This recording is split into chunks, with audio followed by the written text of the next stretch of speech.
நன்மையை செய்தால் உலகம் உன்னிடம் மயங்கும். நிலை உயரும் போது பணிவு கொண்டால் உயிர்கள் உன்னை வணங்கும்.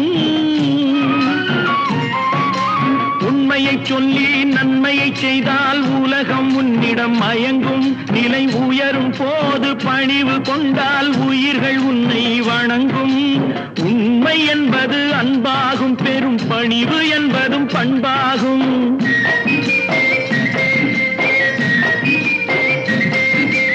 உண்மை என்பது அன்பாகும், பெரும் பணிவு என்பது பண்பாகும். இந்த 4 கட்டளை அறிந்த மனதில் எல்லா நன்மையும் உண்டாகும், எல்லா நன்மையும் உண்டாகும். 6 மனமே 6 அந்த ஆண்டவன் கட்டளை 6. 6 மனமே 6 அந்த ஆண்டவன் கட்டளை 6.